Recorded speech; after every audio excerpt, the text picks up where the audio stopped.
an eviction, a comeback comp, and a new HOH. We've got so much to talk about, so it's time to wrap up reality. I'm your host, Tom Versey, and welcome to TV Talks with Tom.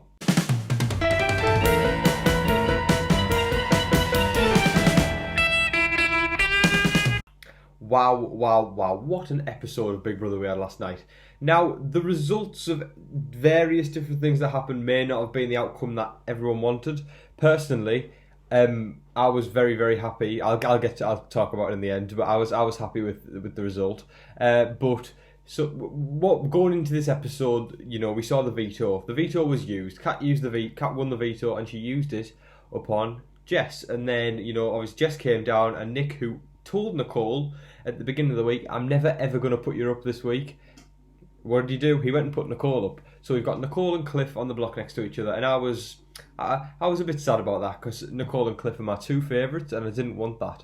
And so also, again, sorry if I sound like I'm very stuffy. I've still got a bit of a cold going on, so should be recovered soon, but let's hope so. So yeah, Cliff and Nicole on the block, not ideal.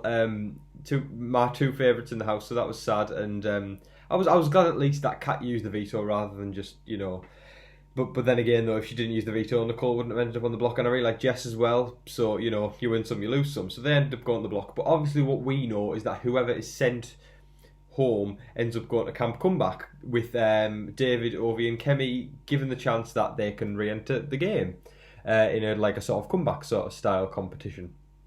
So we saw a lot of and ahhing before the vote. Sort of everything was backwards and forwards, and Nick, who was HOH, was talking with Bella, and they definitely want Nicole gone because they know that Nicole is gunning for them, so they want Nicole gone. And then all of a sudden, Christy started, as she would say, manifesting something, and she sort of realised, maybe it's not the best move for my game to take Nicole out, so I think I should keep Cliff. I should send Cliff home. So she starts telling Grateful, who are also known as Hateful in the BB fandom. And then, well, she didn't actually. No, I tell a lie there. She didn't tell Hateful because Nick and Bella are in Hateful. She told the six, who I believe now are called the Six Shooters, and that's where that went. So she was saying, I think we should vote out Cliff rather than Nicole.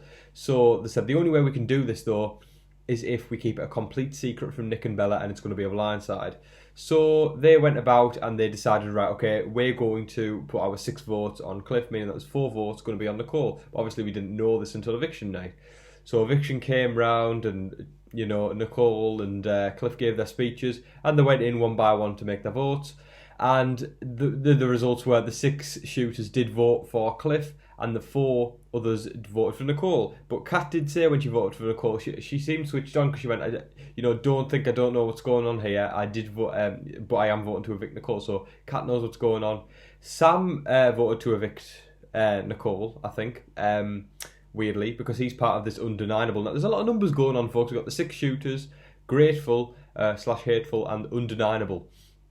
So we'll see where that goes. But yeah, Sam voted to evict Nicole as well. So anyway, there was 4 votes on Nicole, and then so it was a blindside in both the ways because Nicole thought she was going to go, so it was a happy blindside for her. But for Cliff, it was a bad blindside because he didn't think he was going to go. And I was, I was very sad because Cliff's my favourite, and to see him go, I thought, but go when he was going to go up against the Camp Comebackers, I thought, there's no way Cliff could win this. Absolutely no chance. It's stereotypical. It's just sort of basic stats that the older guy, anyway, in Big Brother history, when they have an opportunity to win something in a comp, that's sort of like last case scenario. Like it's basically win this or you're gone.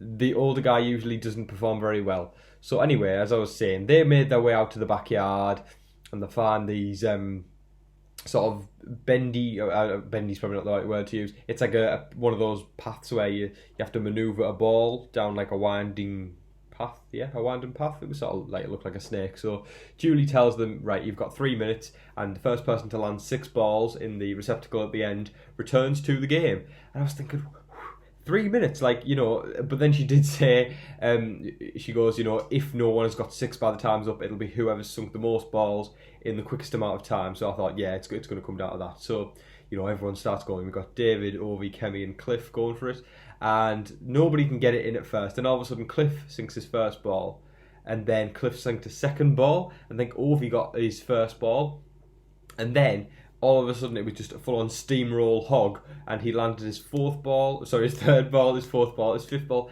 and his sixth ball, and it was phenomenal. There was literally no... Julie said towards the end, you've got a minute left, and Cliff was like, I don't need a minute, Julie, and stuff like that. He got a bit cocky, and I thought, yes, this is brilliant, because Cliff has been blindsided by these people who said they've got his back, and then all of a sudden, he's back, and he's back in the game, and it's just... It's crazy. So Cliff did return to the game, and celebrate good times. Come on, I was so happy. I was like, great times. Well done, Cliff. I'm super proud of you. Phenomenal job, because he literally steamrolled those. Well, they are so like the youth, and Cliff's the 54-year-old guy who's just beat them in a physical comp, and I was shocked. I really was. I honestly thought it was probably going to be like, I'd say David or Kemi maybe return to the game. I mean, even Ovi had a chance. I just didn't expect Cliff to return, so that was crazy, but I was so happy about that. Don't get me wrong, though. David and Ovi and Kemi, I like Ovi the most out of the three, and Kemi I warmed to so much over the season. I really didn't like her initially, but as the episodes went on, she came across as really sweet, and she seemed nice, so now that going on, I really actually did like Ovi, David and Kemi, so commiserations to them, and it was really, really nice to see them play this season, and they'll definitely be remembered. So great job to Ovi, David and Kemi, and let's hope to see you all again in the future. Continuing on though, we saw Cliff return to the game, and he full on did a sort of a money sort of thing, and I thought, oh, this is brilliant. He's milking this so much, which I thought was excellent. So everyone's giving each other hugs to sort of congratulate Cliff returning to the game, and also saying bye to the other three who are going to be heading out to have their interview with Julie. So we only got to see on the show anyway about a 2-minute interview with the three and Julie. So they all seemed very upset. And it was nice to sort of see what their perspective was, and I did feel for them. I felt sorry for them, and it was sad that they've all gone, but at the same time I was happy for Cliff. But I don't want you go on Twitter and stuff like that, and people it's not fair to associate Cliff with what's going on, because it's not Cliff's fault that they ended up being evicted. He just wanted to stay in just like anyone else, so I think you should respect the fact that he wouldn't, obviously I would have been really, really sad if Cliff did go, but at the same time I'd respect whoever had returned to the game. But obviously this time round it was Cliff, so you got to congratulate him. And at the same time, it was sad to see the other three go. There's definitely other people in the house I would have rather had gone first, but that leads on to the new HOH. So we don't know what the HOH comp was, but we do know the winner. So I can reveal, you all have probably seen it already, that the new HOH is Cliff Hogg the Third. Oh my, wow, just wow. What can you say? It's just phenomenal, the results tonight. We've had Cliff being evicted, then Cliff returns to the game, and he gets HOH. That is incredible.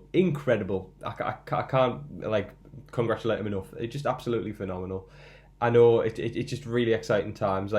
Me and my friend, we really support Cliff, and we were just super happy when we found out about it, which was really great. And happiness is flowing, people. It's so great times. Obviously, it's sad to see the other three go, but Cliff is doing well, and that's great news. So hopefully, I'm hoping, fingers crossed, that Cliff isn't stupid this week and he actually makes a big move, because if he goes for Nick or Bella, then he's just doing what were they called again? The 6 shooters dirty work, and they're not. He's not making a big move. If he's going to make a big move, he needs to put 2 from the 6 up. Again, though, we got to remember Christie has the diamond power of veto, so we got to be careful with that, because Cliff's HOH could completely backfire on him, and we do not want that.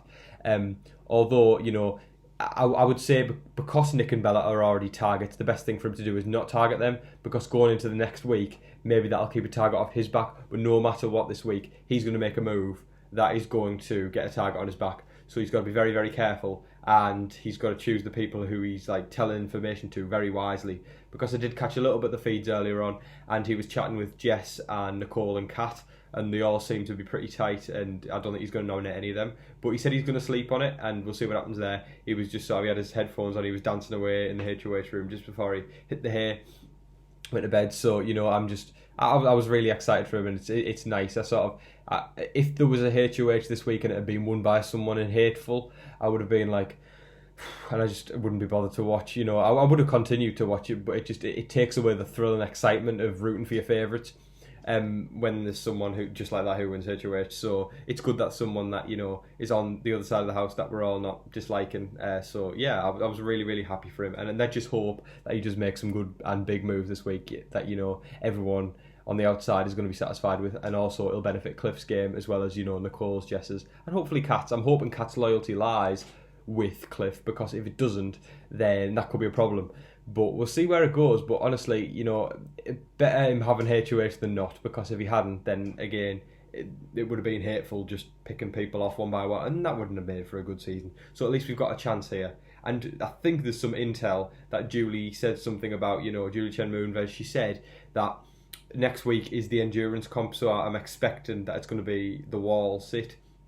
So we'll see where that goes, and hopefully if Jess or Nicole or even Kat could, take it out the bag, you know what I mean? Just knock it out the park, and then we've got 2 HOHs in a row, as long as we know Kat's not going to target those 3, or even Sam. I mean, I'd hope like Sam, to me, he's a good guy, but he knows about hateful, and then grateful to him, but then he sort of joined the undeniable. Yet I was saying earlier, I was saying to my friend, I hope like Sam continues to suck up to grateful. He keeps trying to get approval off them, and I don't like that, because he has got intel. He needs to use that. He needs to align with the other side of the house and try and make some power moves, because with that information he could do that. So if he aligned himself with Jess and Nicole and Cliff and Kat, then they can start to try to be that force to be reckoned with, because now they've got a 6, and if they've got a 5, there's Nick and Bella, common enemies. They'll be going for Nick and Bella probably first, then they can start going at each other and hopefully even the numbers out. That's what I'm thinking. But I've got my fingers crossed for a smooth week here where Cliff can make a big move that doesn't backfire on him too much. But overall, I was happy with the result. It's obviously commiserations to David, Ovi and Kemi, but I was really, really happy for Cliff. So great times there, folks. So yeah, that was really it. Just a little update there about what's happened, and I'll be uploading again very, very soon. So yeah, just a quick one really. So I'll say all the cliche stuff now. Don't forget to like, share, comment, subscribe, do all that jazz. I've been your host, Tom Vasey. Good night.